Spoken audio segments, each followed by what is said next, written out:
Welcome to Sam's Russian Adventures, and today I'm going to walk around this kind of old Soviet area here in Vladimir, and I'm going to talk about 5 times that I embarrassed myself here in Russia. Now, there's probably been about 100 times that I've embarrassed myself, but these are the 5 that I can think of that were the most embarrassing. And thankfully, none of them were recorded on camera, because when I moved here back in the first time I came here was 2002, I think 2003, you know, the camera phones were crap, so no one was really recording stuff. YouTube wasn't a thing. And so luckily, well, unluckily for me, I guess, I mean, I'm going to mention it now, so it's going to be on camera, me admitting to the most stupid and embarrassing things that I've done here. And everyone makes stupid mistakes, everyone does stupid things, and this is just something that I did. So, number 1, when I first came to Russia, Russia was a completely different world to the one that people are moving to now. Over 20 years ago, the country was, well, kind of wild, I'd say. And of course, we had no internet, we had none of that stuff, no smartphones and stuff like that.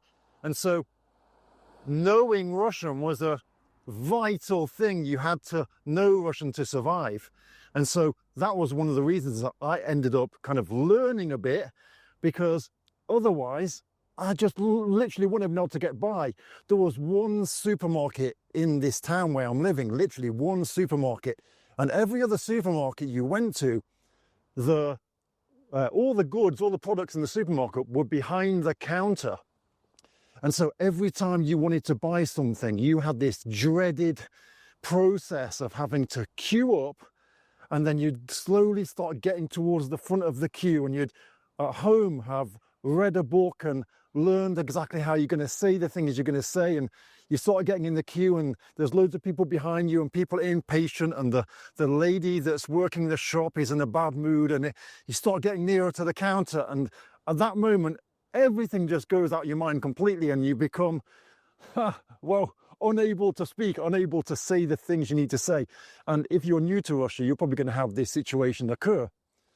Obviously now you've got your smartphone, you can just translate something. You've got your apps, your mobile apps, you can do everything. It's much easier. You can go to a supermarket, you can put all your stuff in a trolley, and you don't have to worry about even speaking to the person, right? You just put that on the checkout, get a scan, give your money, that's about it. The kind of like most difficult thing you're going to have to know is, do you want a bag? And whether to say yes or no to that. And then, I guess, have you got a store card? That's like the most interaction you're probably going to have with the person on the checkout. And so anyway, the first crazy thing that I had to do was get in line, and I needed eggs and a chicken.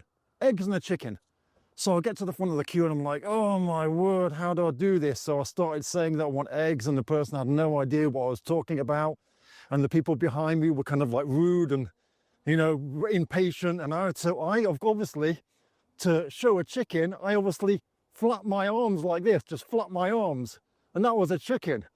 And so yeah, I was able to ask for a chicken by flapping my arms, and then I was able to go a step further by saying I want eggs and flapping my arms and bending down as if I'm making an egg, right? And that was the way that I was able to ask for chicken and eggs. And that was the first thing that I did in Russia that was really, really embarrassing. This over here has to be the most weird graffiti in the world, and I'm not going to translate it, but if you know what it says, then you know what it says, and it's just weird, right? Look how this architecture differs to the architecture in the West when it comes to these types of old apartments. It's interesting, right? I've got a thing for Soviet architecture. Check out these bird feeders here, made out of 5-litre water bottles. Put some bird seed in there, the birds are going to be eating, and then obviously hanging around in the trees and chirping. There's another one over there, look. The next embarrassing thing that I did here in Russia was get completely wasted in the daytime and make up my own language with my friend, walk into a shop and speak that language. I can't believe I did it. I used to be able to get so drunk that I could just drink as much as I wanted. It was a thing I did, a thing that everyone did. We would go out and get drunk. We would just 2-3 times a week go and get drunk, sit in parks, sit on the bench, get a little bit of food, get a bottle of vodka and kind of just enjoy, right? I was a lot younger. It was just a kind of like an accepted thing here that people did. And so daytime, got drunk on vodka, went into a shop, and I still remember it. I was so embarrassed. It was so cringeworthy. When I woke up the next day, I was like, oh my word. So I walked into a shop, like a small mini supermarket, I'd say, kind of like a news agent. And we were standing at the checkout, and I was speaking to my friend. And to start with, we started off by saying, and stuff like that. And then it just went on to booga booga bing bing bing bing bing boo boo boo. And at that point, I think the people in the shop realized that I was just shit-faced. And I was so embarrassed the next day. I was like, oh my word. And one of my friends was with me who remembers the whole thing. He wasn't as drunk as me, and I was like, oh man. But me and my friend, I was with an African guy called Bis Avgustin from Cameroon, doesn't live in Russia anymore. And man, I'm so embarrassed about it even until now. Getting drunk and making up a language which sounds like a child language, and then speaking it in a shop in front of loads of people, and all the people working there has got to be one of the most embarrassing things that anyone could ever do. Oh my word. 2 things to see here. 1, basket and bag on here, no one cares. Next thing, Soviet playground. Check out the playground. Now, the funny thing with this playground, obviously, is we've got this Soviet playground here, and it looks obviously very, very Soviet. But then we've got a kindergarten just behind there with lots of brand new playground in it. Embarrassing thing number 3. And this is quite embarrassing as well, and I feel like an idiot. And I'm hoping that a lot of the people that, well, used to be involved or around when I said this thing realized that I was just a foreigner, kind of new to Russia, and really didn't understand that it was a bad thing, right? I didn't realize that it was a bad thing. Let's just say that. There's been times when I've gone to shops. I remember when I was new to Russia, I'd go to shops, and the ladies in the shops were always really nice to me. And I'd come out, and my Russian friends would say to me, Sam, they're being nice to you because you think you've maybe got like learning difficulties or Down syndrome. They don't realize that you're just foreign, right?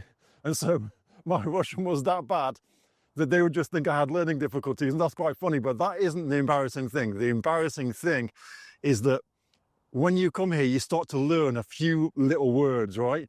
And somewhere on a film maybe, or someone said something to me, dos vidos, which kind of, I didn't know at the time, but I thought it was like a slang word for goodbye, like dos vidania, dos vidos. But dos vidos is basically like, almost like F off, but in a nice way. And, it's like goodbye and good riddance. It's kind of like, how would you say it in a, like, goodbye, like, just in a way of just kind of like saying, yeah, go away, goodbye, kind of like that, I guess. It was just dos vidos. It's kind of like, yeah, I don't care about you. A bad way of saying goodbye, an embarrassingly slang bad way and stupid way of saying goodbye that I probably saw on a film or something like that, some Russian serial or something, when maybe someone had an argument with their, I don't know, friend or something and said, I'll never speak to you again, dos vidos. But I didn't realize that. And so I would, every time I left places, I go to cafes, I used to go to cafes all the time, I had no idea how to cook. We'd go out, at the end of the night, and I'd say, dos vidos. And the people thought, fuck you, probably. I hope they didn't. I hope they realized that I was just stupid foreigner that had no idea what I was saying, right? And I didn't intentionally mean it to be bad, because none of my friends ever kind of said anything to me and said, Sam, you shouldn't really say that. It's kind of like a bit offensive. It's as if you're kind of better than them, kind of positioning yourself as better. And it's mistakes like that I see a lot of foreigners make. Like I saw one kind of famous blogger said, oh, everyone says I don't know Russian, but the only Russian you need to say is "Можно pivo." But that's not what you say. You say "можно," not "можно." And so, yeah. Anyway, you'll make mistakes when you're learning Russian, when you come to Russia, and so that's just life. And that's part of something that I did, that I said that it was embarrassing, and thankfully there was no smartphones around to film it. So the next one is probably the worst one, and I don't know how I got away with it even until now. I used to go to a sports bar all the time to watch football. One of the great things about living in Russia is they show all the football games on TV. Like in the UK, you're kind of limited to games, but in Russia, there's different sites and different ways to watch all the Premier League football games. And in the past, when the internet wasn't as big a thing, people didn't really have computers at home, no smartphones, we would all go to a sport bar called Corner. Corner as in, in football, taking the corner. And I was a regular. I would literally go there like every day to eat. I would never cook. I would go there to eat, to drink. It was my local pub almost like. And so we were watching England play against Croatia. I think this was in 2008, before the European Championships. And if England didn't lose against Croatia, then they would take second place in the group. They would qualify for it, and Russia would take third place and they would be knocked out. And we were winning 2-0 at half time. And so I thought, well, we're definitely going to win. And the Russian people were kind of congratulating me and saying, it's England. We never expected to be ahead of you in the group, whatever. But then second half, England capitulate and lose 3-2, and obviously the Russians are going wild. And I've had this a few times when I've watched England play. Now, I support Russia and everything, but when they're playing England at football, I support England, right? I still support England. And so, Russians started going crazy. They ripped the English flag off the wall and started dancing on it. And obviously I was a bit drunk and I lost my mind, and I grabbed the Russian flag off the wall and threw it on the floor. We exchanged some words and I got chased down the street, and it was pretty crazy. I was scared to go back to this bar for a while. I then ended up having a kind of a meeting with one of the main Russian people there. And they said, don't worry about it, Sam. It's emotions. We know what it is.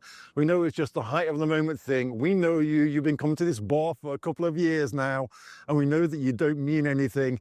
We love you just as much as you love us. Everything is fine, kind of thing. But, that's something that worries me more than anything. When the things people do in a moment of madness, right?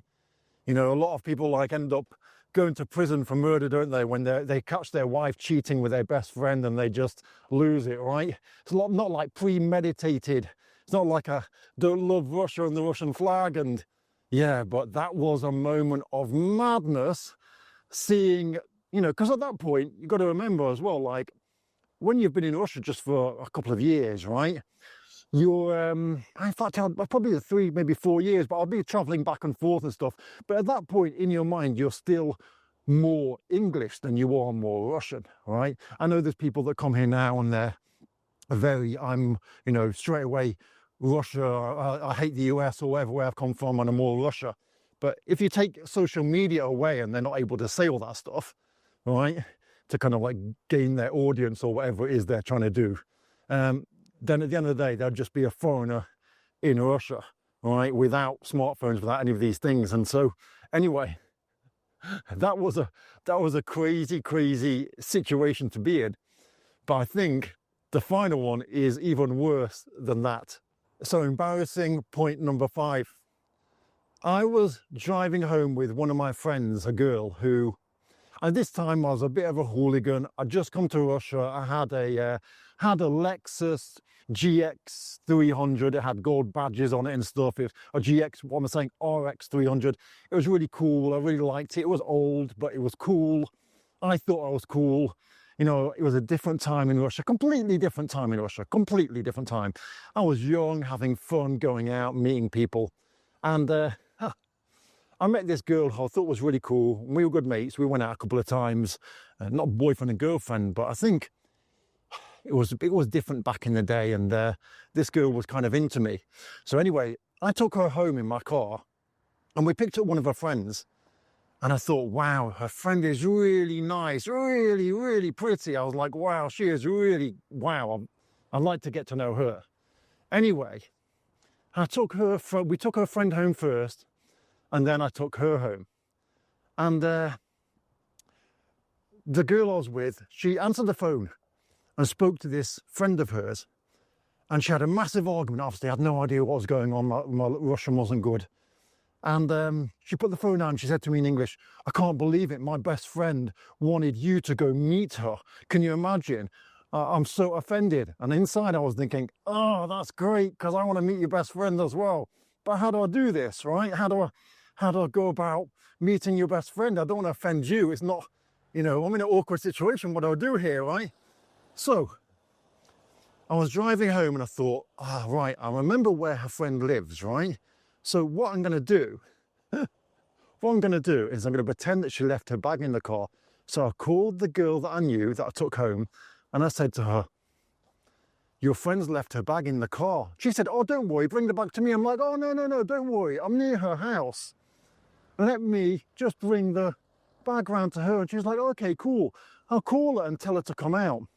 So she called her friend. Now, remember, her friend already had an argument with her best friend about meeting me. So I knew that she wanted to meet me. So I'm there, and it's like a cul-de-sac. It's like this area here that I'm walking in now, but imagine there's no through way out. So it's a dead end. So I drive all the way down and there's cars either side of me. There's no way to maneuver. And I get to the end, and of course I've got no camera on my phone to reverse and stuff like that. That's way, this Lexus didn't have any of that stuff on it. It's way before any of that kind of like camera for reversing and stuff. And so I drive down this bloody road, don't I? And she walks out, but walks out with her, a massive man, massive. He comes to the car and says, where's this bag then?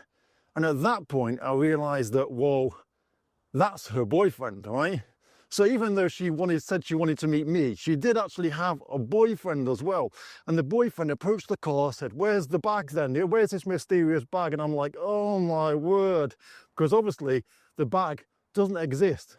That was a whole thing that I made up so that my friend would call her friend and tell her to come outside the house. And I was screwed because obviously there wasn't a bag.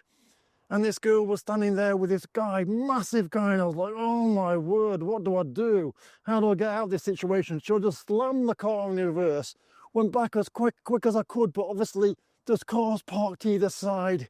It was shockingly slow reverse and shockingly embarrassing, you know, and they were just like, it was obvious to him that I was trying to get with his girlfriend. And then obviously my friend never spoke to me again. I didn't get the girl that I was trying to get with, and the whole thing was just completely embarrassing. And I felt really, really guilty for ages after that, really, really guilty. And only recently have I kind of seen the girl that, who was my friend at the time and kind of like said hello. I always felt really, really bad. And so that is probably the worst thing that I have done here. And that concludes my list of 5 really, really embarrassing things that I've done in Russia. Now, you're going to have some embarrassing moments as well, but luckily for me, I'm able to tell you these stories when none of them are actually caught on camera, whereas the chances are that some of the things you do are actually going to be caught on camera, not just have you talking about them, they're actually going to be on camera. So looking forward to seeing your top 5 embarrassing moments here in Russia after a few years when you make this video. to tell me about some of the things that you've done that you're just really embarrassed about. Okay, I hope you enjoyed this little walk around, this little video. I just wanted to make it. It was something that I saw online and I thought, yeah, I'm going to tell my 5 most embarrassing moments in Russia. And to be honest, there's loads more, loads more, but that's probably the top 5 for today. Maybe I'll make a part 2 if everybody liked this video a lot. Let me know what you thought of the video. Subscribe to my channel if you like it. Let me know the most embarrassing thing that you've ever done in the comments. I've done some crazy things in the UK, some really crazy things, but perhaps that's for another day. See you in the next one.